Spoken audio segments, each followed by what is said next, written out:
All right, ladies and gentlemen, we are live.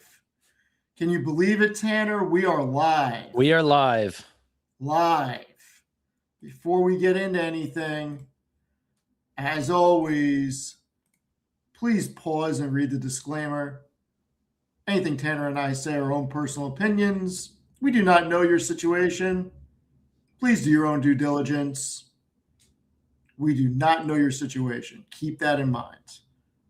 Anything we talk about, our ideas and what we are doing. So please read the disclaimer. Tanner, why don't you kick it off? Sounds like you got something to say. No, I was just talking about this Bernie Sanders thing about the moratorium for data centers.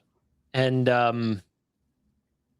you don't want to talk politics, but I don't even think it's political. Like, it's going directly against the stock, like what I believe in capitalism. And I think technology puts everyone on a similar playing field. I don't think it actually divides people. So you look at, I don't know, pick a billionaire, even like Mark Zuckerberg. He doesn't even want to use Apple. Like he doesn't like Apple. It's a direct competitor, but yet he still uses an iPhone. He's not using some billionaire version of an iPhone. He uses the same phone that you use. How do you know he's not using an Android? I mean, he might be, but I'm using an Android, So if he has a Samsung, I've got a Samsung.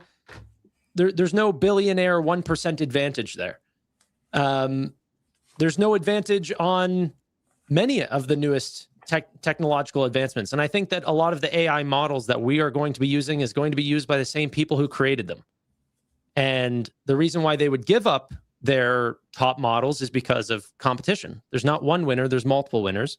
So you saw that from OpenAI. They didn't want to release their 4.0 model for a while, but then Gemini started really kicking up. DeepSeek ended up releasing. It was much better than people thought. So Sam Altman had to push out their frontier models much earlier than they wanted to. And I think that if there was a political thing that no one seems to be talking about for some reason, there is a race. There is an arms race of the United States versus China. And if like the happiest statement that Xi could have ever have wanted for a post was the moratorium on data centers from Bernie Sanders. What a gift for the Chinese government. I think that it's just crazy to call what a technological advancement is going to do for jobs and the average people. It's like, let's stop MySpace in its tracks. Let's stop the internet in its tracks. Let's stop cloud computing in its tracks. In like cloud computing in 2015. Where is this going to go? Where is smartphones going to go? Where is social media going to go? By the way, another thing that is the same services and tools that the 1% uses is the same ones that I'm using in terms of social media, messaging, the phones that I'm using, cloud computing, all of those things. Technology has not been the divider. It's been the inclusive savior. And I just think the whole thing's a big joke. Obviously, I'm biased. I have money in NVIDIA and wanting to, them to sell more chips, and Micron saying, hey, they are selling more chips. Like, I don't know if you saw that, but the estimates beat by such a large margin that, like, the fact that people are still going to potentially sell off or have more fears on this AI trade blows me away. OpenAI just raised another $100 billion at a $750 billion valuation. This came out like 20 minutes ago. And people are still going to sell off the same companies that they're using that $100 billion to go buy chips from. Like, it blows me away. Anyway, I'll let you speak. I'm just going on. No, I'm listening. You're upset. I'm giving you the floor. I'm listening. Well, yeah. I think AI is going to do good things. Here's my stance. Okay. I saw it. I listened to it. And I'm choosing my words very carefully. I am very afraid of what AI does to jobs. I've made that very clear. Unemployment is up to 4.6%. And while it is not out of control yet, and on a historical basis, it is not in a crazy level, it is still the highest level in several years. The idea of AI advancing has the potential, and we don't know, the internet created more jobs than it destroyed. At the same time, we do not know what the combination of AI and robotics is going to do, and that could seriously impact jobs. Now, as far as putting a moratorium on data centers, I think that's the wrong way to go, only because America should lead the way in technology. We should not be led by another country. And when you think about the implications from a military standpoint, AI is the next frontier of military power. The US should maintain its dominance. As far as data centers, our companies are the best in the world. Microsoft, Amazon, Alphabet. The best Chinese company, to my knowledge, is Alibaba, and their cloud distribution is a speckle compared to the largest companies in the US. And I think it would be a tragedy for American innovation to be stalled or capped. Now, I do agree with some aspects of what he said or what he intended to say, depending on how you interpret it, that we have to be very careful about what this does to the job market and where we go in the future. Maybe ultimately we are going to need UBI. I don't know that we're going to get there. You're on mute. Which he didn't talk about once. Did not talk about. I am Didn't say a word about it. I am saying it because I've said it before, and I think Yang was onto something, because I do think that when you think about a lot of back office jobs, you think about accounting, stuff like that, a lot of this I think is going to get disrupted, and I just don't know what we can do to replace that all at once. So I'm more worried about the job market from the ramifications of AI, not necessarily anything else. I do want American innovation to lead the way on this, and I think that's very important. So I am against the moratorium on data centers and the AI build out, but I do think our elected officials need to be looking long term as to what they're going to do if we start getting to a point where large companies are continuously exiting certain aspects of the company and eliminating jobs. Yeah. This was from the All In podcast, and I can go check the Challenger Gray reports as well to just double check this. But they said AI is only accounting for 4.7% of total layoffs. And that number is self-reported from CEOs. So they also, or David Sachs thinks that that number is also being inflated because companies will blame it on artificial intelligence rather than blaming the non-performance based on themselves. Right. And that's today. I'm saying 5-10 years in the future. I don't think we have a problem yet, but I do think we will have a problem, is what I am saying.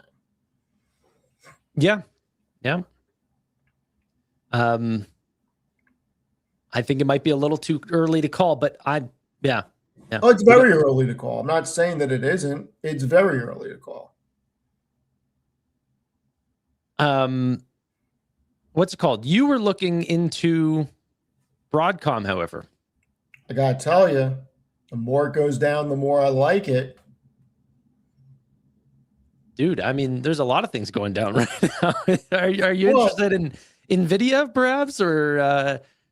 I mean, I did make a statement that if it gets between 165 and 170, I'm probably a buyer again, and we're almost there. We're 94 cents away. So yeah, Um, like I said to Amit on his show, and like I said to him today, we needed two things to happen to avoid this, and we did not get it.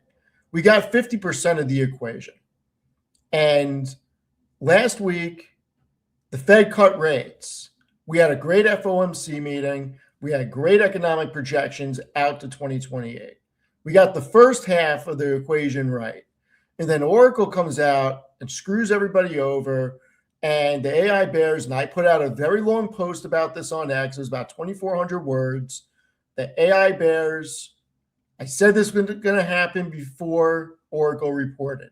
If they came out with a massive debt position and took on more debt than they already had at a rate that was outstripping how much their cash from operations was growing compared to CapEx, they were going to be the poster child for an AI bubble. And what happened? They became a poster child for an AI bubble.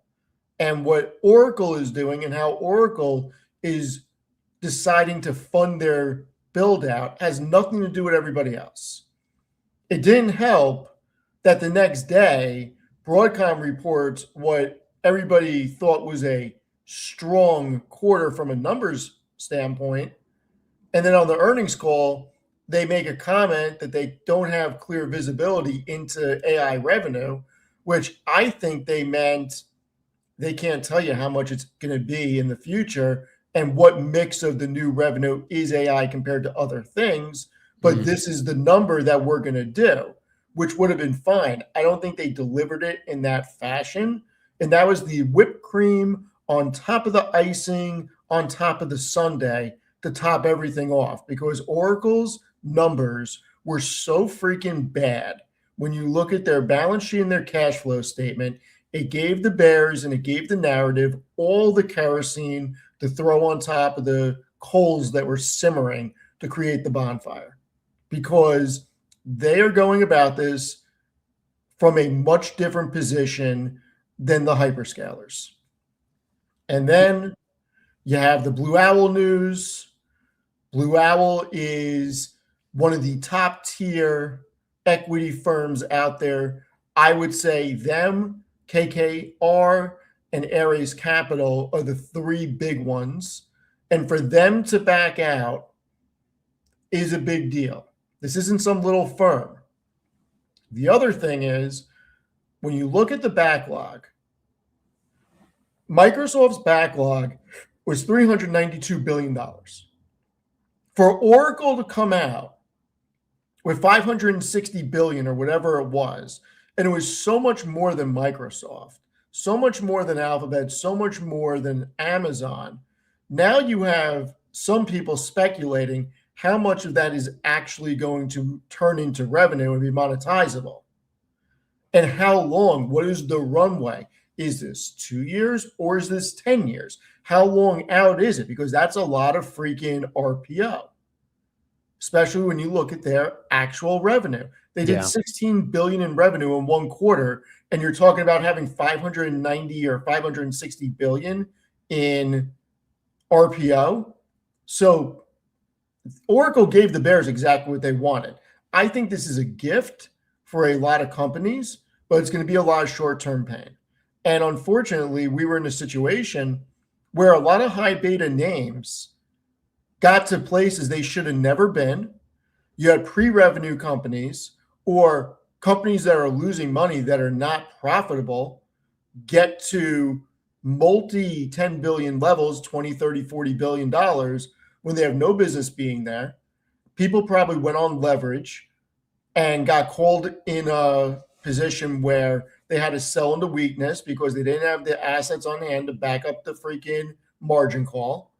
And that probably made it even more drastic to the downside. And I think we got to get back to a place where, hey, guess what, everybody? You make 15 or 20% a year, you're actually doing pretty good. Yeah. It's not realistic to generate 100% returns in 3 months. It's not realistic to get 100% every year. It's not realistic. It's not normal, and it should not be normalized. And there's too many high beta names because everybody, not everybody, let me phrase it like this. a certain cohort of the market wants to make as much money as they can, and trust me, I get it, but at the same time, they're not doing the fundamental analysis. They're not caring about numbers. They're not caring about profitability, and they just want the dopamine hit. They want the freaking zeros at the end of the account in an unrealistic way that is much more risky. And when you go into high beta and you take on that risk, unfortunately, things like this can happen. And when it does, those companies have a much bigger drawdown than the companies that are doing tens of billions of dollars in profitability. So I do want to clarify, though, if there is companies that are growing above and that is sustainable, like, for example, NVIDIA, they've been holding up a very large growth rate, much higher than people expected, much higher than Wall Street expected. That does deserve a premium. Absolutely. And that premium is, at least to my knowledge, the way that I'm looking at it, is not holding up. Like, to a company that's growing at 65% and dominates a total addressable market that's growing at 50%, for them to be selling at 40 times, 42 times trailing PE, that makes no sense to me. Can I show you what makes even less sense? The fact that OpenAI just raised $100 billion and We'll they're going to put talk about 100% of that into NVIDIA chips. We'll talk about OpenAI in a minute because I got a tinfoil hat theory on that one. Go ahead. The fact that NVIDIA is trading. This dark mode, by the way, is... I saw a clip of you saying that dark mode has saved your life, but this is not it. Well, how would you like this to be? This is what Tevis told me to do. No. Well, I'll show you after. I won't do it live, but I'll show you after. Tell me live. Well, you need to just get Dark Reader, which is an extension for your Google Chrome or whichever browser you're using, and then it'll change all the white pixels to black and all the black pixels to white. All right, I'll do it after. Anyway. Yeah. That's what, yeah. So I updated this so nobody can freaking call me out on the dates, okay? These companies all report on different fiscal years because they don't all report on a calendar year. NVIDIA finishes in January, their fiscal year. This is really 2025 EPS, but it says January 26 because they actually end their fiscal year in January. Now, they're trading at 36.5 times this year's earnings. When Walmart, that finishes on the same calendar year as freaking NVIDIA, trades at 43.8 times. And Walmart's got 26% growth over the next 2 years, where NVIDIA has 105%. NVIDIA is trading at 18 times forward. Walmart, 35 times. That makes 0 cents.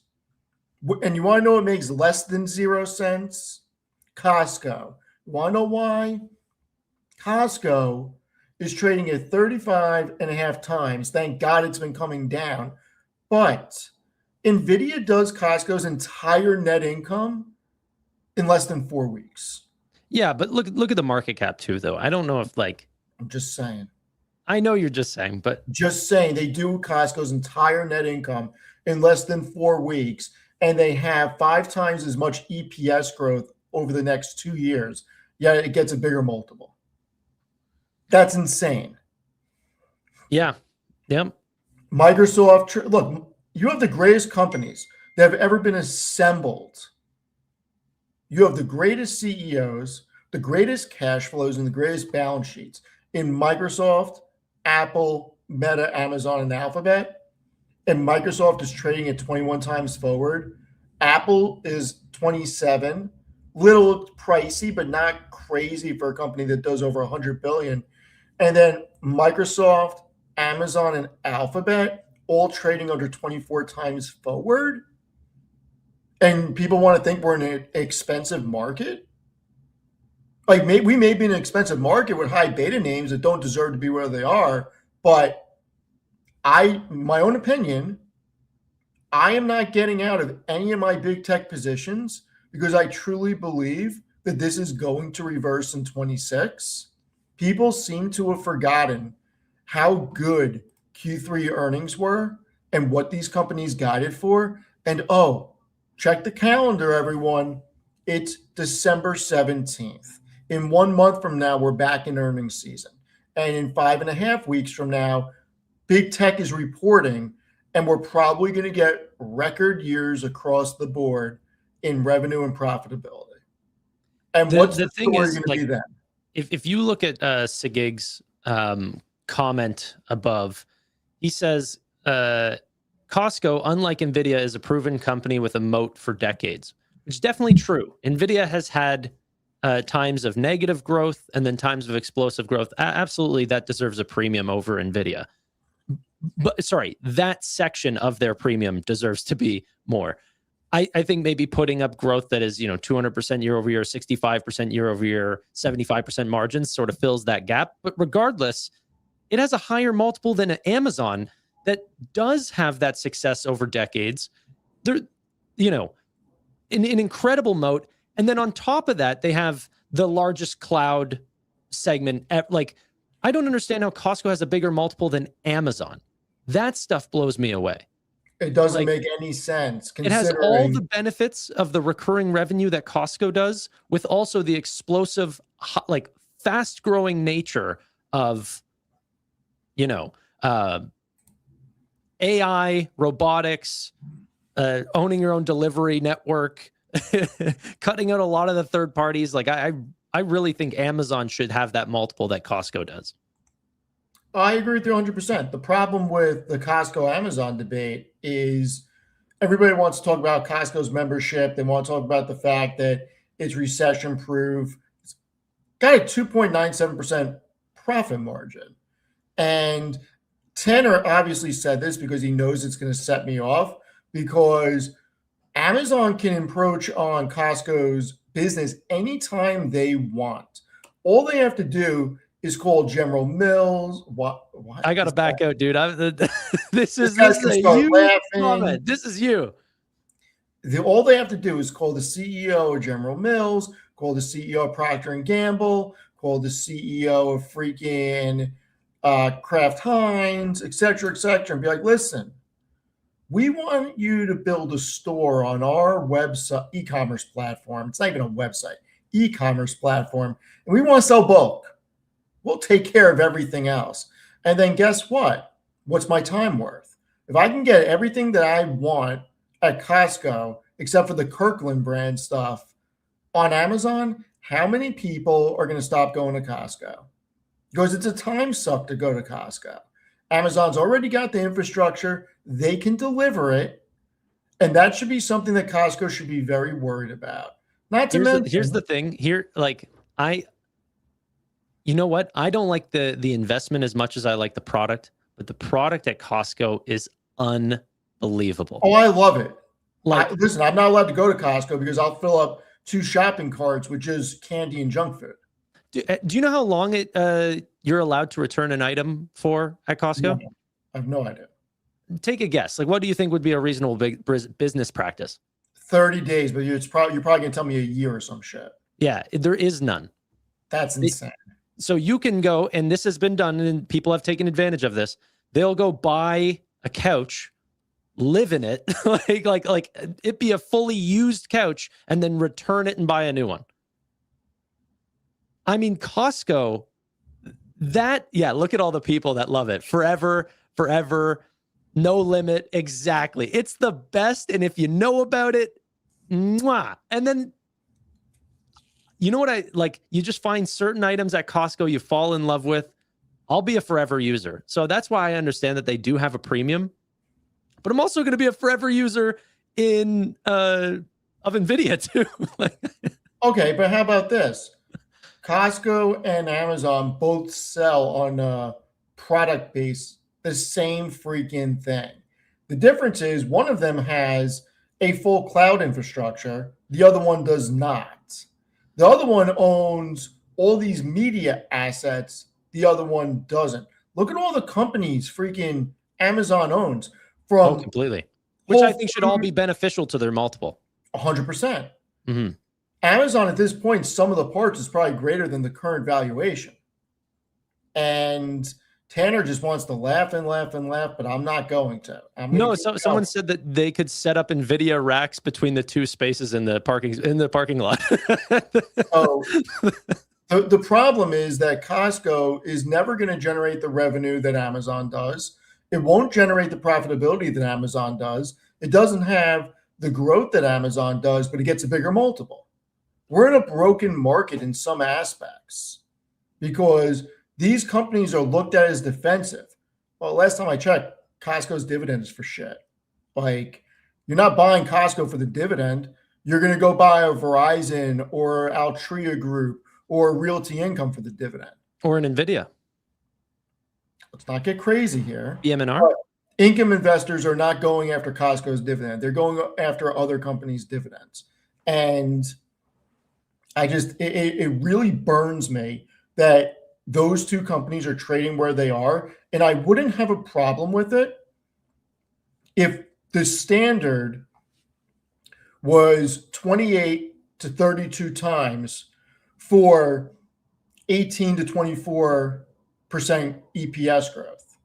And then for higher EPS growth, you got slapped with a 35 to 40 multiple. That's not happening. It's picking and choosing, saying that we're going to give a lower multiple to tech because we don't understand the staying power of these companies. But because Walmart and Costco sells food, they have staying power, so we're going to give them a bigger multiple. Well, Amazon sells food too. Why aren't you giving them a bigger multiple? It doesn't make any sense whatsoever. The day I can buy those Fairlife protein shakes on Amazon for, like $40 a pack, I'll buy them from Amazon. But for now, they're at Costco, and they're the greatest thing that they sell. The greatest thing that they sell. They're essentially prepackaged protein shakes that it tastes like a milkshake. I mean, it's phenomenal. I don't know how they do it. Lactose free. I don't know what to tell you, but that we do not support lactose free. Okay, we support that whole milk. No. It still is real milk. They just add lactase, like the enzyme. Anyway, okay. We support that whole milk. Do you want to talk some SoFi or more Bernie Sanders? No, I mean, look, I don't want to get political. I said my piece. I think you said your piece. I think it's just wrong to not want American innovation to lead the way. I'm leaving my statements at that. Yeah, I hope America continues to lead as well. I'm sure we'll get back to the AI conversation. By the way, are we watching the Trump thing at 9 as well? I mean, we can put it on, but if he's being typical Trump, I don't want to watch it. I only want to watch it if it's actual real news.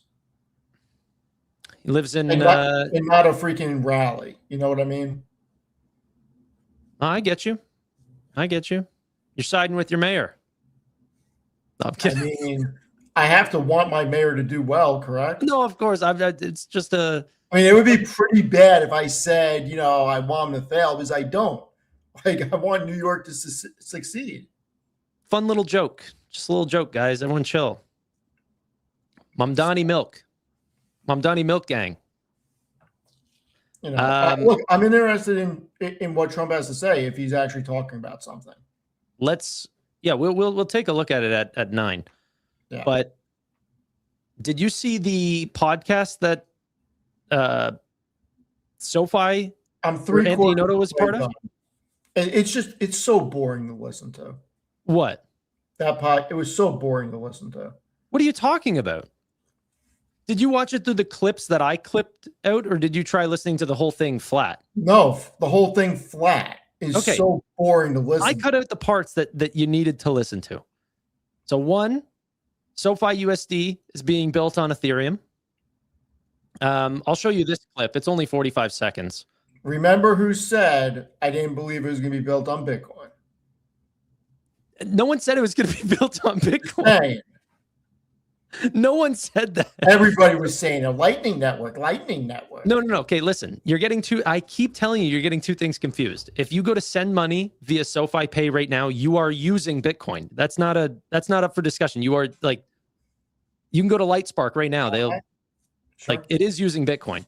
But the stable coin was up for discussion on whether it's Solana or Bitcoin or Solana or Ethereum. I hate that I just stuttered on that because now it's going to be lost on you that it's once again not ever Bitcoin.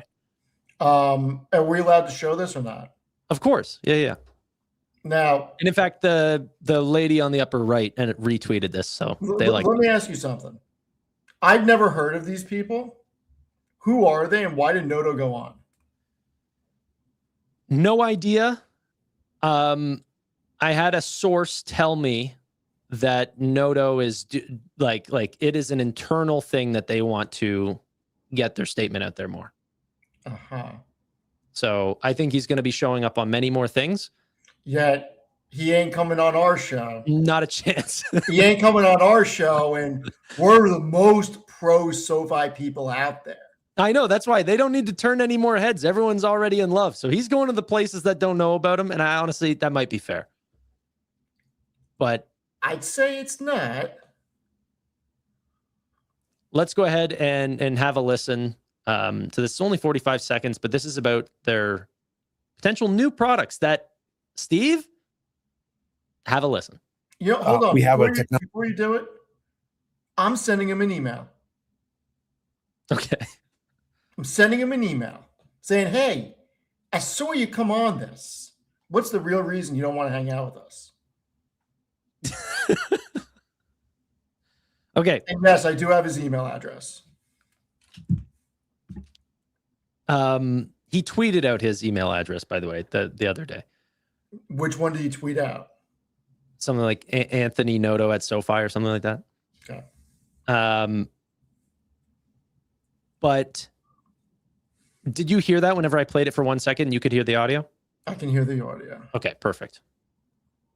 We have a technology platform that does about 8 billion transactions a year. It's leveraging wires, ACH, debit, credit. We'll introduce SoFi USD stablecoin as a form of payment there. Again, faster, cheaper, and safer. And then I think there's a huge opportunity to help large companies do settlement 24/7. Today, the card networks are not doing settlement on Saturday and Sundays. Many businesses are not.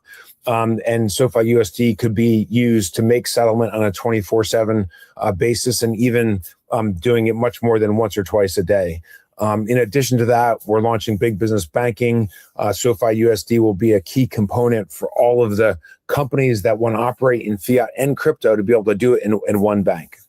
Did you hear that? I heard it. Big business banking. It's not what I want, though. What, small business banking? I'm just saying, keep going. Well, that was one of them. I've got another one on the products that they're going to be unveiling really quick. This is a 26-second clip. This is all the crypto products that they want to get into either by the end of the year or in 2026. You share this? And by the way, for the people listening, I was not using his SoFi one. I have his actual email. We have a pretty ambitious roadmap across a number of different products. We've launched SoFi Pay, which leverages Bitcoin and soon to be SoFi USD. We've launched buy, sell, and hold for consumers. We'll launch that for institutions in 2026. SoFi USD will be out within days. That will be another sort of part of the roadmap. And then secured lending and staking and rewards will also follow. We have a pretty ambitious roadmap across a number of different products. We've launched SoFi Pay, which leverages Bitcoin and soon to be SoFi USD. We've launched buy, sell, and hold for consumers. We'll launch that for institutions in 2026. SoFi USD will be out within days. That will be another sort of part of the roadmap. And then secured lending and staking and rewards will also follow. Let's go back really quick because I think he said something. Where was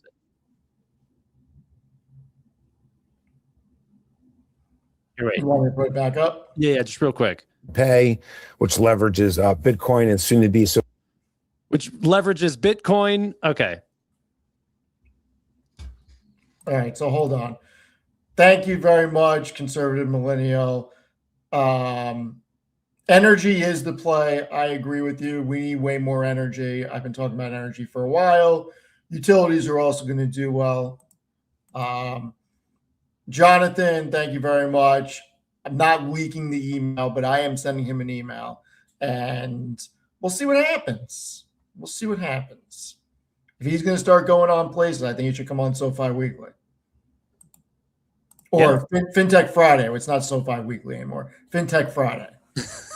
Sorry.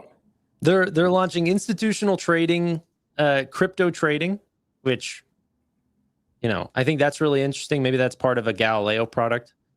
SoFi USD is coming in days. They're going to do secured lending, meaning they're going to use your crypto as collateral. Coinbase is doing that right now. SoFi obviously will be able to do that as well. I don't know, man. 2026 seems to be the year like everyone's like thinking that, you know, it's just a bank or something like this, like multiple more rate cuts, massive dilute. Well, if I just say massive dilution, that just sounds like it's bad, but that dilution was to raise a bunch of capital. And at the price that they diluted at, which was like $29, it should have impacted their stock roughly 5%, 4.8%, because that's how much they diluted. And since then, we've gone from $29 down to $25 a share. Let's not forget that they just raised $1.7 billion. Mm-hmm. With the rate cuts, with the new products, with the faster speed of innovation, with the highest amount of downloads that they've ever seen, with the highest amount of new user engagement, I don't see how this is not a slam dunk. I think it might be up there on my like highest conviction plays for 2026 alone, let alone the long term. But for 2026, I don't know if there's many names I'm more excited about. Yeah, so SoFi's 2026 fiscal year is going to be a head-turning year, I believe. There's more catalysts in 26 than there has been in any other year. And I have a feeling that we are going to see something that's going to shock people. Now, lower rate environment is going to increase originations. You look at where personal loans is versus student loans and housing, vastly superior. Hopefully, housing market gets unlocked and student loan refinancing starts to really kick into high gear, and we see a tremendous amount of originations. As rates come down, SoFi is going to have to pay less in interest, which lowers their cost of funding, which should increase their net interest margin, which should increase net interest income, which should cause banking profitability to explode. In addition, full quarter of crypto, full quarter of options. You have potential for some deals on the AWS of fintech with banking. There's a lot of things to look forward to in the first half of 2026. What else are you excited about? No, aside from SoFi, because I sort of named this live stream. Always hard to name live streams because I never really know what we're going to talk about. But what are we buying right now? I'll say I bought 3 stocks today: SoFi, Amazon, and Nebius. And Nebius was by far the largest purchase out of those. And I had to trim something in order to make those purchases.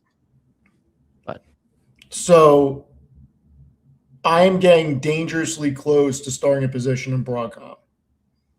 Now, Adam James Abroad, thank you very much. A super chat.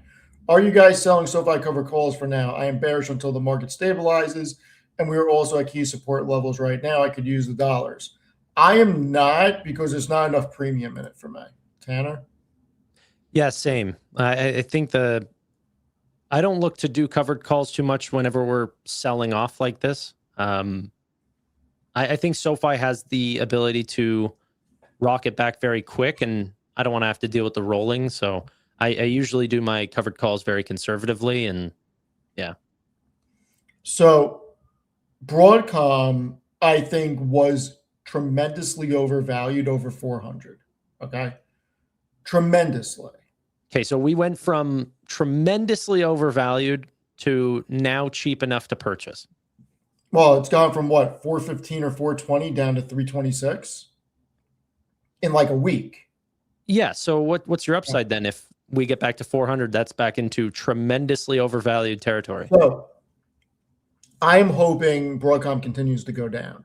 But on a forward basis, Broadcom is looking inexpensive to hold it for several years. Now, on the valuation today and the narrative, I think this can break and go under 300 short term.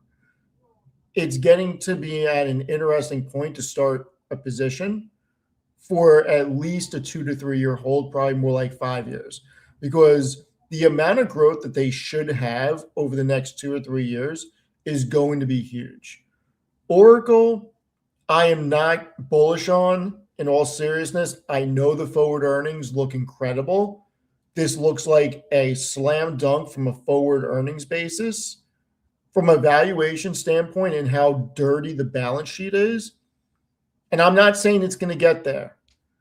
I originally thought I would get interested in Oracle around 140 or so. I would need Oracle to be under 100 to even consider it at this point because of how bad the balance sheet is. And you wouldn't just want to pick up more NVIDIA? I have a big enough position in NVIDIA where it needs to come down a little more to make sense. And what if we are in a narrative where the narrative just hurts NVIDIA for the next 6 months or so? I don't see that narrative. I don't dude. see that happening. Look at Micron. Like, what are we talking about? Like, yeah, but Micron was the easiest freaking thing to see coming. That is not true. I said it when we did the stock draft. Pull it up. So you saw them, their guidance going up by like 80%. What do you remember what I said during the stock draft about Micron? No, I don't remember what I ate for dinner. Okay. What I said about Micron is people are sleeping on the fact that we need so much more DRAM for two things. One is obviously data centers. Or actually 3 things. One is obviously data centers, which we do, because all the servers need RAM. Security products have DRAM. Networking equipment has DRAM. But you want to know what else has DRAM? Computers. And what did you have in October? Oh, that's right. You had Windows 10 sunsetting. And not everybody has changed out their computers yet. There's no more security patches for Windows 10. Now, it took a while for Windows 7 computers to work its way out of the cycle last time this happened. So, yes, Micron was easy to spot coming. That's why I put it in my portfolio for the stock draft. Yeah, I don't mean that that for a 12-month outcome that you didn't see Micron doing well. I think that it was probably hard to spot that Q2 guidance expectations from Wall Street. How many analysts are on that name right now? What, Micron? Yeah. I'll tell you. If you could check really quick. But the estimate for Q2 guidance was $14.2 billion in sales and $4.49 in EPS. $4.49 of EPS. That was the average across Wall Street. You got 29 analysts right now on. That was the consensus across 29 analysts. And what they actually came out with, 14.2 became 18.7, and $4.49 became $8.82. Like, I was literally listening to the CNBC anchor, and she said, we're going to have to double check this for you guys, but supposedly they're saying that guidance is coming in at $8.42 above the estimates of $4.49. They thought it was a misprint. Yeah, I mean, look, Micron's a great company. We are going to need more memory, and we're going to need more high bandwidth memory. Micron is one of the largest DRAM producers. I believe they're building out their own foundries. But how does a company that's trading under 30 times PE that almost doubles their guidance, even go up by 8%? Like, that's how bearish of them. That's bearish. Like, It went up by 8%, but the estimate blew away expectations. You realize they're only trading at freaking 12.5 times this year's earnings, right? I'm sorry, on my thing it says 29 times. Their EPS is expected to be $8.62. Okay. How much are they worth right now? Their market cap is $260 billion. Yeah, I still think this comes out to about 30 times. Unless are you adjusting that for this quarter? Sorry? For this year, for this current fiscal year. I'm not looking at trailing. Oh. They finished their fiscal year. Yeah. Sorry, I see what you're saying. You're going all for the full fiscal year. 12.5 times this year's earnings. Yeah. Sorry, I thought you were talking about trailing. Yeah. No. So they're still trading at now look, is it inexpensive from an earnings basis? Yes. Is DRAM a boom bust cycle? Yes. And do we know when the bust is going to be? No. So this is not going to get, in my opinion, to some crazy 25, 30 time multiple, but this could run a little bit. I think the easy money's definitely been made on this. I don't know how much more it goes, but their earnings report is super bullish NVIDIA, because if you need that much DRAM to support everything, you better believe Jensen's hitting $65 billion this quarter in freaking revenue. Yeah. And that means Nebius is going to be continuing their and this is also what's crazy about the whole AI narrative as well. As this saw on CNBC, they ended up posting about Arizona ends up declining data center build out, and they say no, and it's the right decision to make for them. And then you actually watch the video and they're like, well, we just have 10 data centers in the area, and the one that ended up coming up the blueprints like in a very main area, so we don't want to build a big computer there. It's like, okay, let's put a data center beside SoFi Stadium, like Inglewood would want that. It's like, no, I mean, there's 10 other data centers in the area. They clearly are saying yes to these data centers, but I don't know, man. There's like a propaganda machine trying to bring down this trade. And I'm usually not that, I don't talk often about manipulation or these sort of things, but I just don't understand how people are looking at these estimates and just like calling it all, like every single one a fad. Like every executive that I hear is like, no, one of the main things that we're going to look to qualify new employees is if they are proficient with artificial intelligence. And we need to train our employees quickly to learn how to use artificial intelligence. And if they don't, then that's going to be one of those things where we kick them to the curb. Shopify said the only way that we're going to hire new employees is if you guys can like accurately show us that you can't get that job done to meet your timelines with like efficient use of artificial intelligence. Every business is rushing in this direction. And then the multiples that they're willing to give these companies, not just for the build-up, but for the software names as well. It's like Palantir is the only one that's even catching a premium. Palantir is one of the most overvalued stocks I've ever seen in my life, if not the most. But you would think every name a part of the chain would also look like that, but it's not. It's standing solo. Why is this? I mean, I can show you a comparison that will blow your mind, but I will do that in a little bit. I'm just looking at some other types of companies. I don't think we're in an expensive market. And I think we're in a situation where big tech is going to rebound. And I think that people are going to be surprised next year.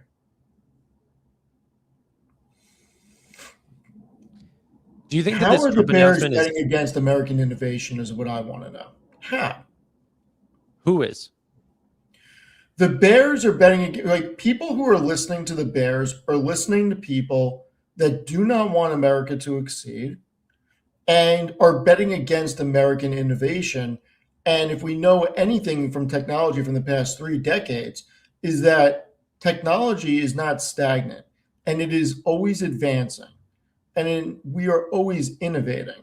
The rate of innovation is likely to be much more explosive now than it was over the past 10 years because of the implications of AI. I just think that this is crazy that so many people are trying to. This is just like when the NASDAQ hit 5,000 for the first time and then hit 10,000 for the first time. I remember those days. Mm-hmm. I remember those days when the NASDAQ hit 10,000 for the first time and then it went to 11 and everybody's like, this has got to go back down to 7 or 8, blah, blah, blah, blah, blah. It's like, why? Yeah. Yeah. Why? Are companies' earnings not expanding? Are our balance sheets not expanding? Like, what's the reason it has to go down? AI is the biggest cause of GDP growth. Not to mention, there are companies that should not be where they are. I'm sorry, Aqua at 180 should never be there. Ever, ever, ever be there. SMR should never have been where it was. Realistically, Palantir should not have gone to where it did. Well, I'm going to say a company that you like, Hood probably should not have gone to where it got to. careful. There's a lot of companies that should not have gone where they got to. But that does not mean that the biggest and best companies in the world should be trading at the valuations that they are. Yeah. Yeah. I will say, I think a lot of people are going and looking back at the .com bubble and they're wanting, you know, or they think that this is all going to bust and that this is like AI is a big fad or something like this. Can I tell you why? Because they're dumb. Well, seriously, Oracle is the worst thing that happened to us because they're the poster it's Oracle child. and OpenAI. It's those two. Or OpenAI is not public. We don't have visibility into their numbers. No, but here's the I'm thing. not going to put them in the camp. I don't know what the numbers are. Yeah, but you know that their growth is not being funded by operating cash flows. It's being operated by them continuously raising and finding partnerships. But I don't know what their balance sheet looks like. I don't know how much cash they have versus debt. I don't know what their net liquidity position is. I'm not willing. That word is not coming out of my mouth. Right now, Oracle is the poster child because they have a negative liquidity position of around $80 billion. Their CapEx is increasing significantly more than their cash from operations is expanding. And they gave the bears everything that they wanted. And it's a bad look. But once again, just because Oracle is doing it one way does not mean that other companies are following suit because they're not. Yeah. I think that, you know, there was even, I forget which one it was, Goldman Sachs, one of their analysts came out today. Yeah. Goldman Sachs asset manager ended up saying that if you really do follow the CapEx spend right now, and even going forward, 90% of it is looking to be funded by operating cash flows. 90%. And that 10% is names like Oracle that are putting a big scare into the entire industry. Like thinking like, oh, okay, well, if we continue at this pace for the next 5 years, then they're all going to look like Oracle. And that's not the case. And the big names that will succeed in artificial intelligence are the ones that have existing businesses that are already extremely strong. So you see Meta, you see Google, you see Amazon, Microsoft. They have massive existing businesses. Tell me how different these look, Tanner. Look how much cash and short-term investment. Really quick for everyone. We will be streaming the Trump speech. I see 1,000 comments about it. It will, but we've got 6 minutes. And it will, what he says will determine if we're staying on it or not. Anyway, look at the cash and short-term investments from the big four compared to Oracle, and then look at long-term investments, and then look at long-term debt. All four of these can write a check from short-term and cash without tapping long-term investments and eliminate all of their debt. Oracle has $100 billion in debt on the balance sheet at a net liquidity position of negative $80 billion. Yeah.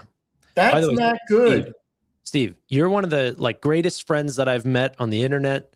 I love you. Great dude. Watching you use a computer hurts so much in my head. Hurts your This brain? half dark mode, the zoom in, but it says literally on your screen that it's zoomed at 100%, but the whole screen is the view of the numbers that we're looking through right now is insanity. Yeah, I would it's huge. love to see what your desktop looks like. I bet there's just icons going all the way in. You've never created a folder in your life. It's amazing to watch. Anyway, And I say that with all the respect. Anyway, their CapEx is stripping out their cash from operations by so much that none of this is attributing to free cash flow. It's negative $13 billion. So all of their cash from operations is going toward CapEx and then some.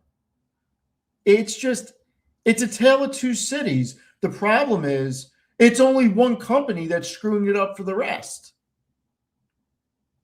And this is why I think that this has got to pass. And people need to understand that Oracle does not set the tone for the rest of these companies. Yeah. We have to do in one of the after hours. I'm gonna fix up your whole setup. I mean, fix my whole setup. Like, I have a feeling that you have the ticker thing at the end because whenever you zoom over to the right, that you still want to know which rows that you're looking at.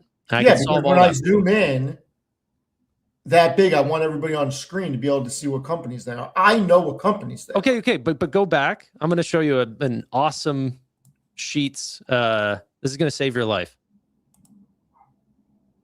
Okay, zoom in, but don't click the 100% thing. Go to 200%. No, I use control and use the wheel. I like it. The whole white screen is collapsing in on itself. Okay. Right click the A column. Go back. Right click the A column. Go down to the bottom. View more column actions. Freeze up to column A. Okay, now zoom over to the other things that you're looking at. Look at that. Look at you. Great role model to society. I'll remember that. I'm going to save you a lot of headaches. There you go. Me and you together, we could take over the world. Let's listen to Trump. Yes, we could. I knew you could freeze the top pane. I didn't realize you could freeze column A. Yeah.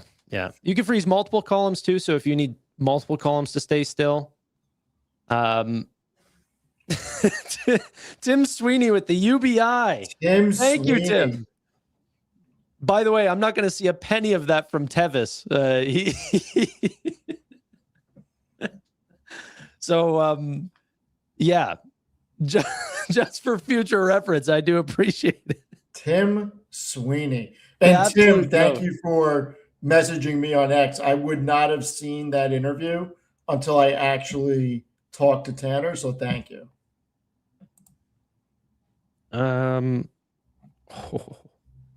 I got to tell you something after the show. When you start conversations off like that, I get a little worried. No, good news. Good news. Tanner's an expert in Excel. Yeah, because I right-clicked and froze a column. But I am a spreadsheet junkie. Whenever people tell me like new formulas or something like this, I honestly weirdly get into it. Freaking the sheets. I got to tell you, I'm excited for 26. I do think we're going to get a broad market rally, but I think we're going to get big tech to rally also. There's a lot of companies I'm very interested in. Companies Tanner would never buy. Like what? QXO? Well, we know that. Coca-Cola. You're looking to buy Coca-Cola? I own it, but I want to buy more. That's crazy. I know. You wouldn't be caught dead owning Coca-Cola. I couldn't imagine a worse investment. Sure. Chevron. I really like Chevron. I might like. I don't know anything about the energy trade, but like you look at the industry, energy's going in one direction. Also, I saw that because we were talking about Bernie earlier, that there was a great post that someone posted about the energy usage that has ticked up for the United States recently, and that's what he's been highlighting. Where was that? Because that just popped up whenever. Next era energy's interesting. Yeah, I just to go back. It's not even a political statement. I just think like it's a free market. Let businesses build. You know, if there is something along the lines of their energy consumption is causing the average person to pay more for those bills, for their energy bills, I don't think that should be the case. I think that those data centers should pay for every dollar that allows for the average person to keep their bills at the exact same pace that they were at before. So that's not what I'm suggesting.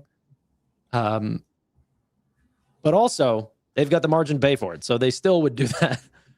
Are we? Trump is not live, by the way. I have the Associated Press open. 90,000 people watching. I'm staring at the White House from far away. Yeah, great. So, whenever that ticks over, and in fact, we can just put it on screen if you want, but I can switch it over once we start to see something. Yeah, we'll switch it over. Just let me know when to bring it up. Yeah, okay. Imagine if this is just about the freaking UFC event at the White House. I think a lot of people are thinking it's comments about Venezuela. I don't think so. Okay, go switch over. Yeah, he looks serious. Good evening, America. 11 months ago, I inherited a mess, and I'm fixing it. When I took office, inflation was the worst in 48 years, and some would say in the history of our country, which caused prices to be higher than ever before, making life unaffordable for millions and millions of Americans. This happened during a Democrat administration, and it's when we first began hearing the word affordability. Our border was open, and because of this, our country was being invaded by an army of 25 million people, many who came from prisons and jails, mental institutions, and insane asylums.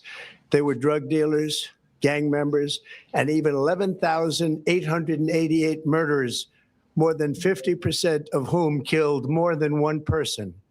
This is what the Biden administration allowed to happen to our country, and it can never be allowed to happen again.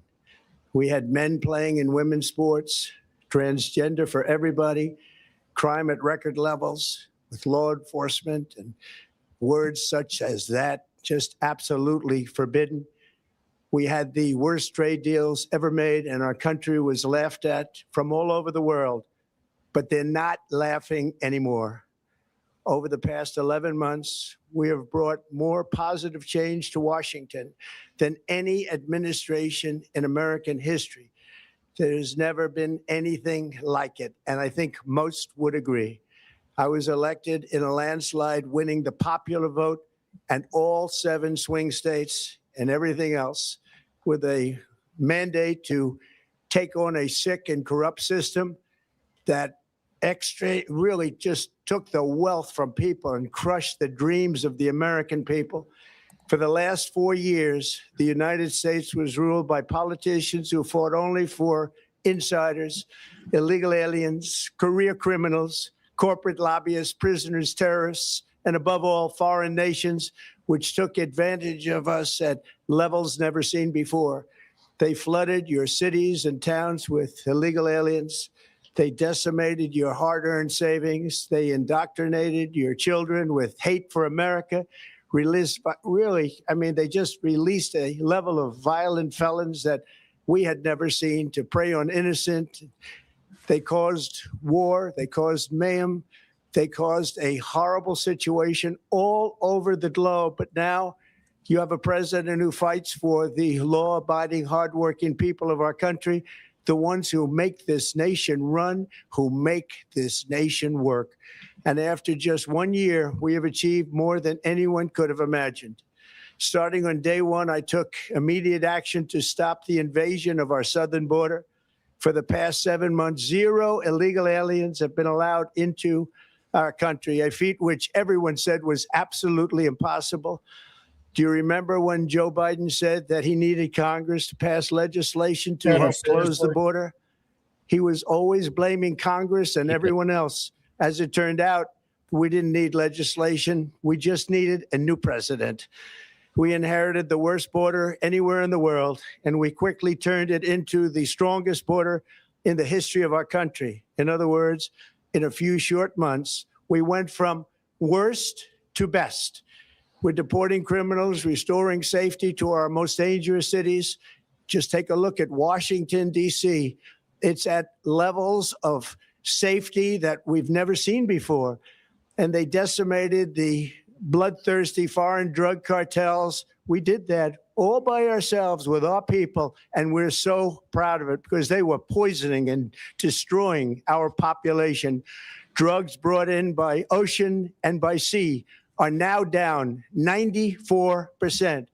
We have broken the grip of sinister woke radicals in our schools, and control over those schools is back now in the hands of our great and loving states, where education belongs. After rebuilding the United States military in my first term, and with the addition we are adding right now, we have the most powerful military anywhere in the world, and it's not even close. I've restored American strength, settled 8 wars in 10 months, destroyed the Iran nuclear threat, and ended the war in Gaza, bringing for the first time in 3,000 years peace to the Middle East, and secured the release of the hostages, both living and dead. Here at home, we're bringing our economy back from the brink of ruin. The last administration and their allies in Congress looted our treasury for trillions of dollars, driving up prices and everything at levels never seen before. I am bringing those high prices down and bringing them down very fast. Let's look at the facts. Under the Biden administration, car prices rose 22%, and in many states, 30% or more. Gasoline rose 30 to 50%. Hotel rates rose 37%. Airfares rose 31%. Now, under our leadership, they are all coming down and coming down fast. Democrat politicians also sent the cost of groceries soaring, but we are solving that too. The price of a Thanksgiving turkey was down 33% compared to the Biden last year. The price of eggs is down 82% since March, and everything else is falling rapidly. And it's not done yet, but boy, are we making progress. Nobody can believe what's going on. Here are just some of the efforts that we have underway. You will see in your wallets and bank accounts in the new year.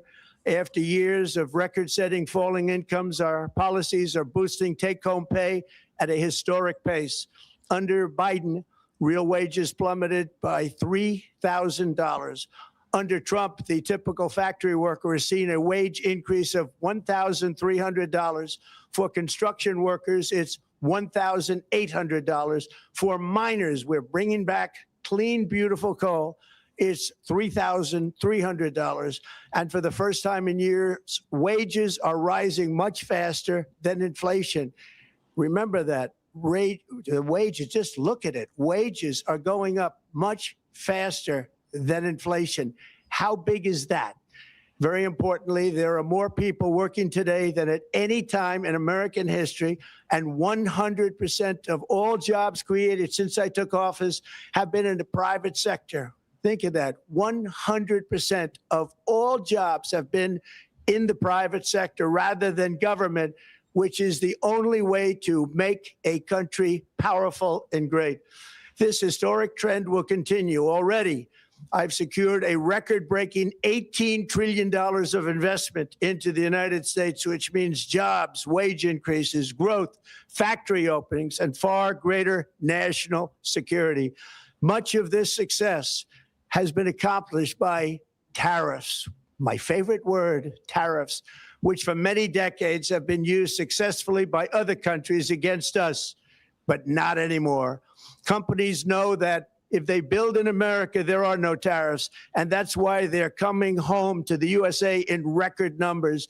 They're building factories and plants at levels we haven't seen, AI, automobiles. We're doing what nobody thought was even possible, not even remotely possible. There has never, frankly, been anything like it. 1 year ago, our country was dead. We were absolutely dead.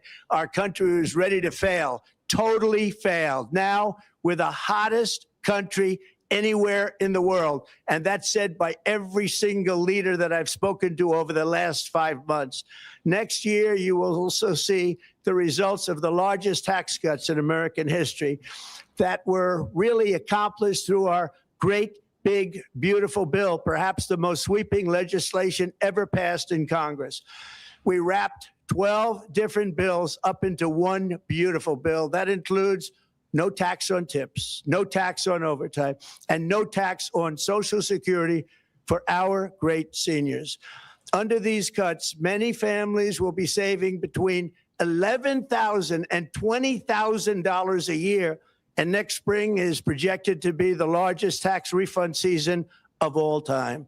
Because of tariffs, along with the just passed One Big Beautiful Bill, tonight I am also proud to announce that more than 1,450,000, think of this, 1,450,000 military service members will receive a special, we call Warrior Dividend before Christmas, a Warrior Dividend.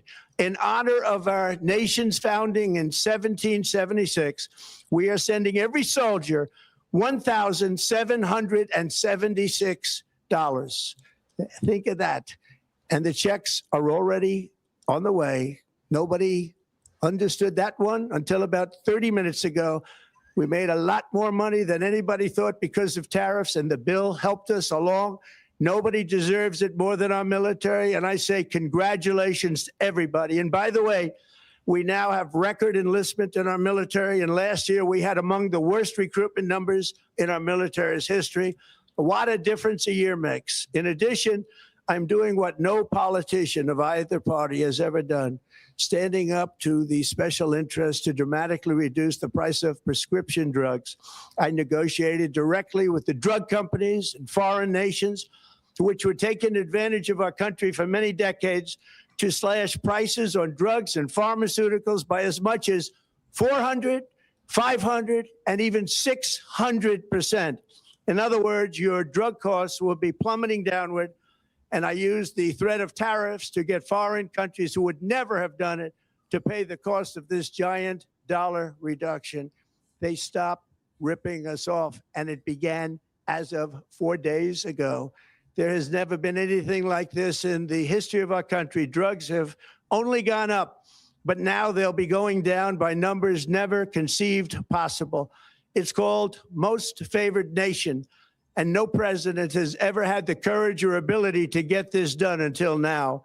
The first of these unprecedented price reductions will be available starting in January through a new website, trumprx.gov.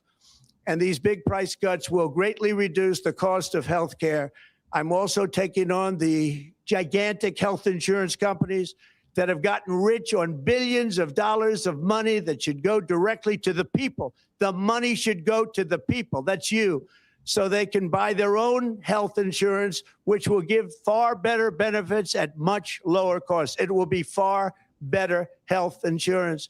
The current Unaffordable Care Act was created to make insurance companies rich. It was bad health care at much too high a cost. And you see that now in the steep increase in premiums being demanded by the Democrats, and they are demanding those increases, and it's their fault. It is not the Republicans' fault. It's the Democrats' fault. It's the Unaffordable Care Act, and everybody knew it. Again, I want the money to go directly to the people so you can buy your own health care. You'll get much better health care at a much lower price. The only losers will be insurance companies that have gotten rich, and the Democrat Party, which is totally controlled by those same insurance companies. They will not be happy but that's okay with me because you, the people, are finally going to be getting great health care at a lower cost. Another major focus is the cost of energy.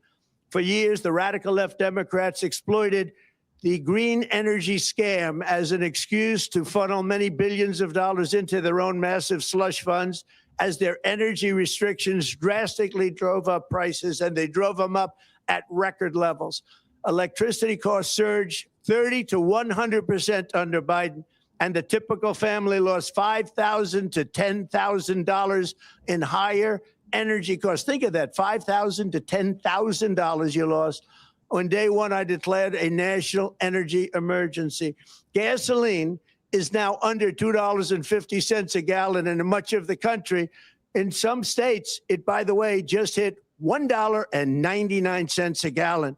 And within the next 12 months, we will have opened 1,600 new electrical generating plants, a record, and it's a record that won't be beaten by practically, I would say, by anybody, or certainly not very soon. Prices on electricity and everything else will fall dramatically.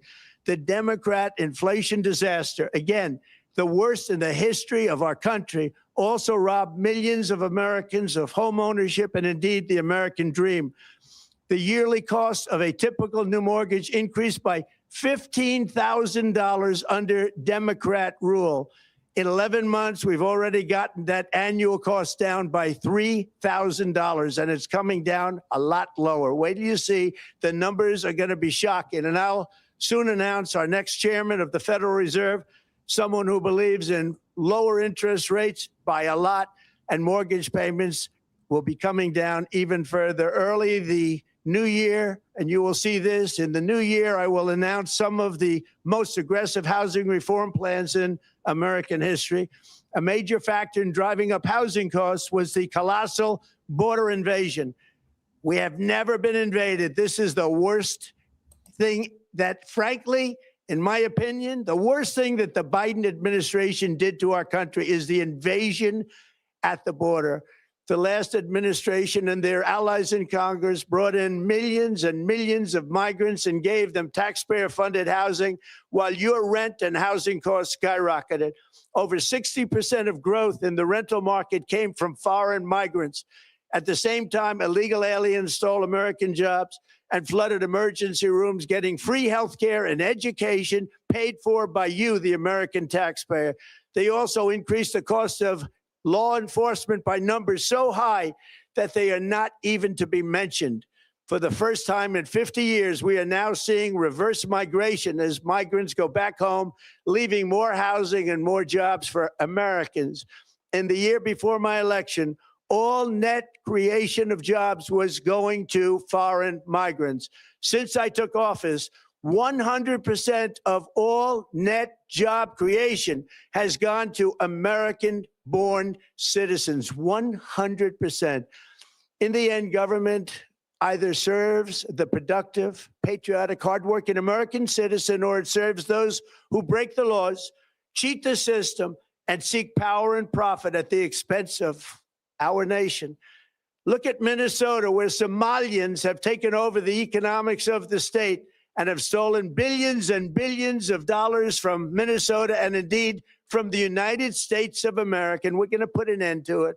For so long as before my election, the vast majority of good and decent Americans were forced to watch as corrupt politicians plundered the halls of power, exploited our taxpayers, and pillaged every system that makes civilized society function. But not anymore, and you see that every day, not anymore.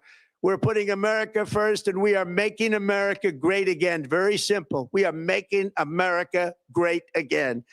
Tonight, after 11 months, our border is secure. Inflation is stopped. Wages are up. Prices are down. Our nation is strong. America is respected, and our country is back, stronger than ever before. We're poised for an economic boom, the likes of which the world has never seen. Soon we will host the World Cup and the Olympics, both of which I got. But most importantly, we will celebrate the 250th anniversary of the Declaration of Independence. There could be no more fitting tribute to this epic milestone than to complete the comeback of America that began just 1 year ago. When the world looks at us next year, let them see a nation that is loyal to its citizens, faithful to its workers, confident to its identity, certain to its destiny, and the envy of the entire globe. We are respected again like we have never been respected before. To each and every one of you, have a Merry Christmas and a Happy New Year. God bless you all. Okay, you can throw it down. I was like, no way this is going to be about a Venezuelan invasion. I mean, he's surrounded by Christmas trees and reefs and garland and everything. I was like, there's not a chance, right? You could tell immediately, by the way. One, he was talking like at the speed of a mitt while yelling like it was Tannor or something. But Everybody can thank Tannor for that. I think people enjoyed it. But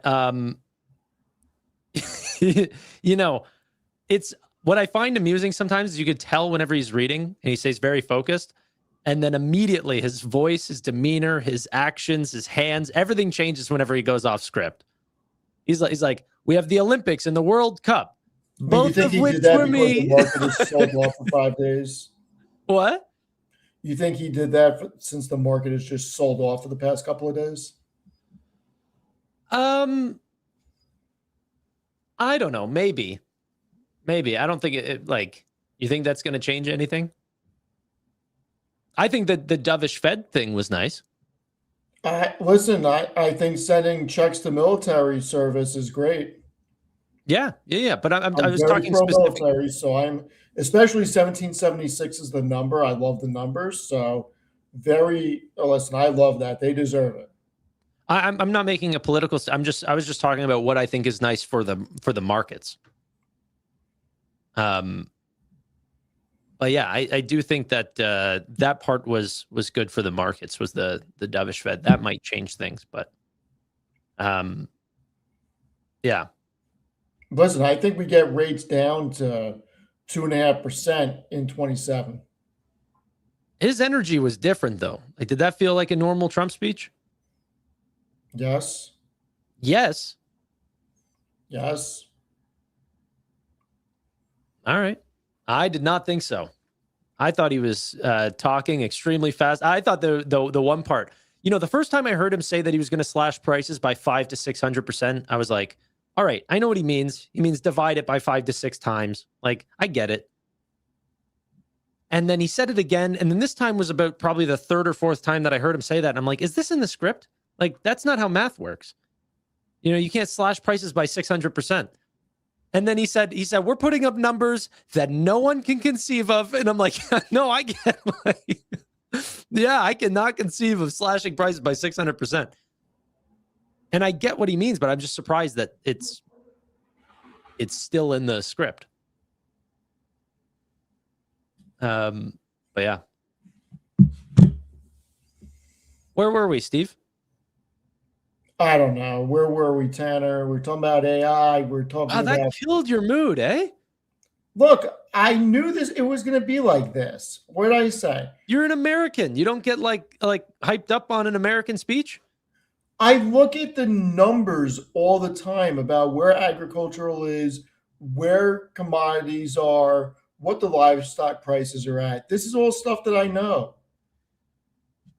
Someone said it sounded like a campaign speech. I find every speech that Trump gives is like a campaign. I find he sells himself. I'm like, brother, you've already won. And he still sells himself. I'm not. Listen, like I said, if he was talking about something new that we didn't know, I'm all ears. But I just, whatever.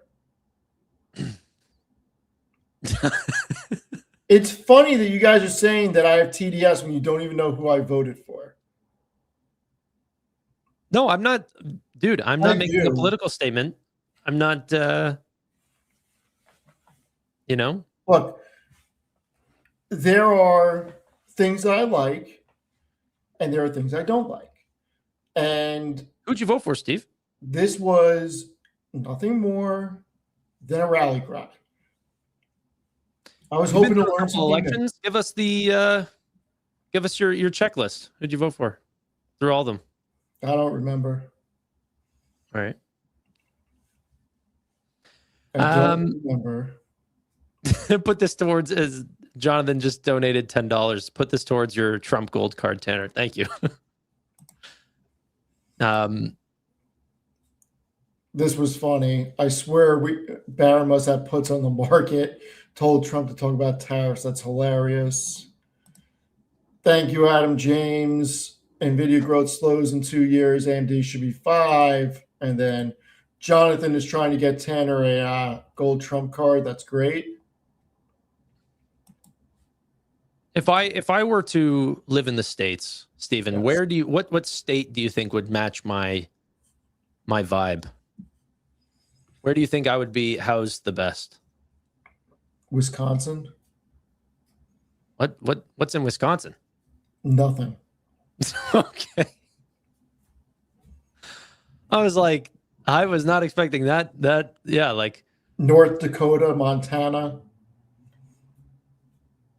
I feel like you wouldn't want to be in a big city. That's why I said freaking Wisconsin. I live in Toronto. Do you live in Toronto or near Toronto? There's difference. There is definitely a big difference, but It's definitely a big difference. I don't think it's I don't want to dox myself or where I'm at or anything Yeah, like this. let's not do that. But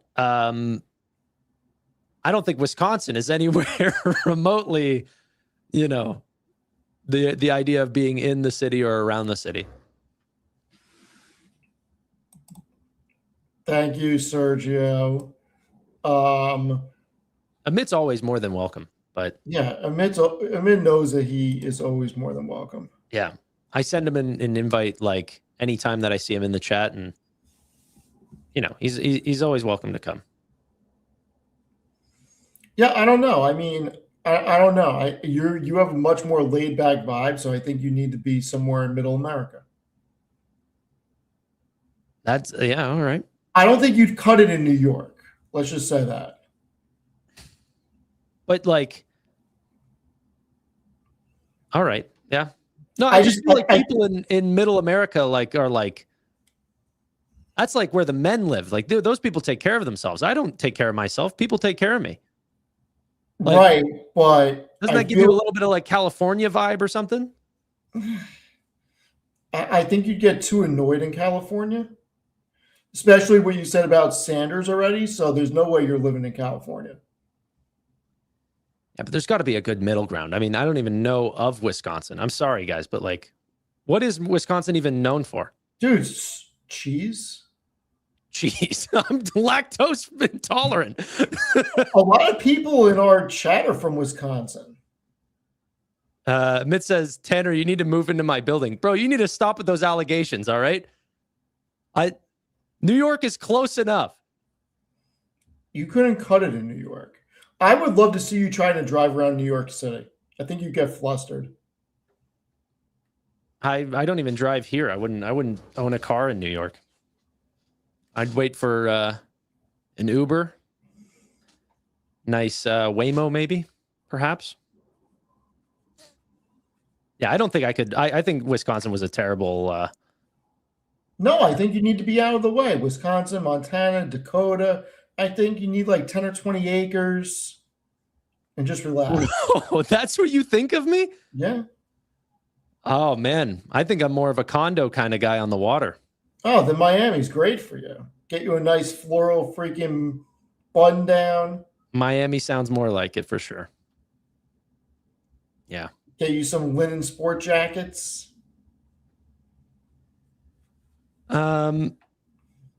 Mary, I did want to talk about Robinhood and their event from last night. what did you think? I didn't watch it. That's why I wanted you to tell me what happened. They ended up showing off more prediction markets, parlays, which I told you were going to come. Yeah. What's it called? Player prop bets. Is that how you say it? Okay. So individual player betting. Parlays. They're going to have custom parlays soon. They are just overall expanding into more prediction markets. There's now prediction markets on desktop. That was another ad. then a bunch of different AI tools like the ability to, get portfolio insights, how your portfolio is doing against the broader markets, benchmark your portfolio, stuff like that. Okay. But overall, I think some people were a little bit underwhelmed because it didn't live up to the gold event or like the Robinhood Summit or something like that. It's not quite at the same level. I think it was a smaller product update. Could have been a live stream. Okay. But prediction markets, man, that is going to be huge. Seattle, I also think I could live in Seattle. From everything I've seen, Seattle seems... You don't want to live in Seattle. No? You want rain half the year? It's better than snow. Isn't that Microsoft's? Dude, Seattle, I feel like gets a lot of snow. I don't actually know Wait, that. is Seattle Microsoft or Amazon? Yes. Or is it both? Seattle's Microsoft and Starbucks. Okay. Dude, the amount of horrible Seattle comments that just came in. All right. I mean, you could do Texas. Yeah, I could definitely do Texas. But I mean, are you moving? What's up? I don't think it's that easy. Everyone just says, "Hey, come on down." But I don't know. Like ICE works on both borders. I'm not really just allowed to come down. I got to figure out a way to get there. So, yeah. All right.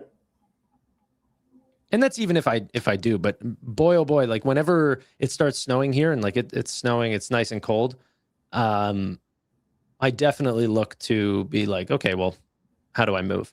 And I don't actually want to just come down there for 6 months out of the year because I don't want to leave my house vacant. And, we got animals and stuff. So I don't know how that's going to work, but yeah. Matt says he's available for marriage. I'll think on it, Matt. Thanks. Any ICE loves Canadians? Yeah, I do know of someone that literally got deported because they were just staying down there way too long. They were supposed to stay there like I think a max of like 6 months or however it works out. It's like one day under 6 months, but they were down there for a while. Way too long. They got captured. All right, Steve, if that's it. Yeah, I don't know. I mean, I'm looking at the same stuff. Salesforce actually green today by over 1%. I think Salesforce is going to be a 2026 AI catch-up trade, but we'll see what happens. Dude, I love this community so much. They're great. They're so funny. Some of you, I wish like I could add specific like Twitch has like VIPs, so you could just sort of like highlight people. It highlights their messages whenever they come in. But then like I would love to highlight some of these funny people. It's amazing. How about BM&R being under 30? Yeah, I mean ETH is down 2,800. They're going to come down. I know people are getting like really frustrated with Tom Lee. Obviously, the price targets were extremely aggressive. And then he said, well, they're paying for Tom DeMark's software, which has been dead on for crypto. But then also with that, they're not acquiring a ton of ETH and they're not acquiring a lot of cash. So it's hard for me to gauge whether the DeMark Analytics is telling them that we've bottomed or if they're, sort of heading on the way down.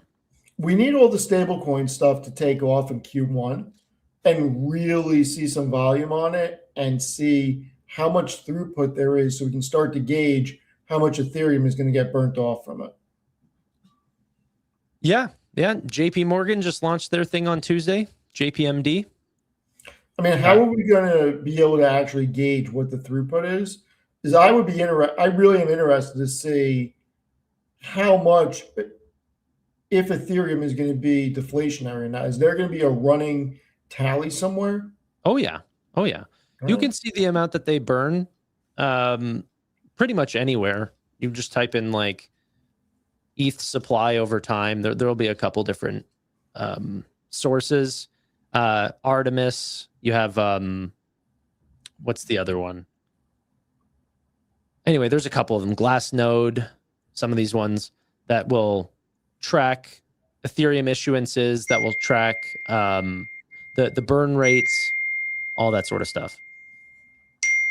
Yeah, I Brother, think that, you gotta what? vibrate. Yeah, I think we need to see Ethereum burn a bunch of it.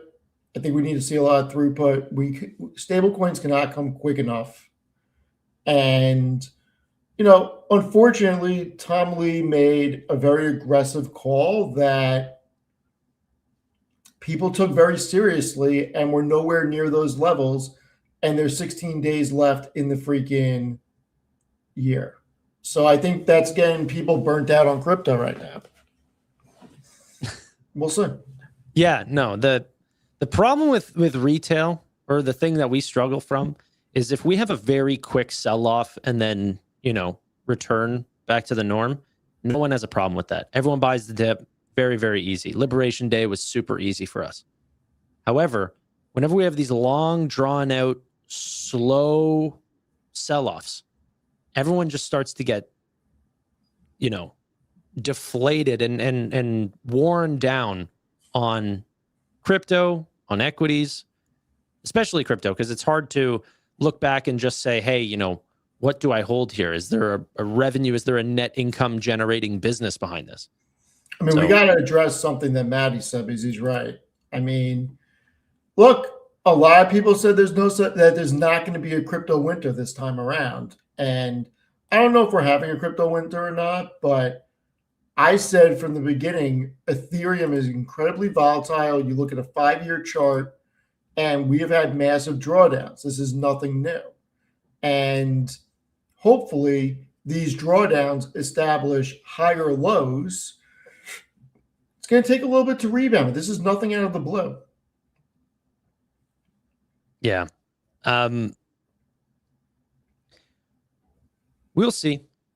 We'll see what happens. I'm not worried. I can tell you that much. Yeah. Do you think we finish up from here? I mean, we're at 67.50 on the S&P. You think we can get a rally over the next 2 weeks? Yeah, not a big one, but yeah, I think we end up closing positively from today till January 1st. I don't see where the bearish catalysts are, and I think Micron just showed us that, another showcase that the spend on AI is not slowing. There's not a single company that's showing that they're slowing. Well, it's funny that everybody seems to have forgotten how good Q3 earnings were. Q3 earnings were so good. And the funny thing is, we're back in the saddle in 5 weeks from now.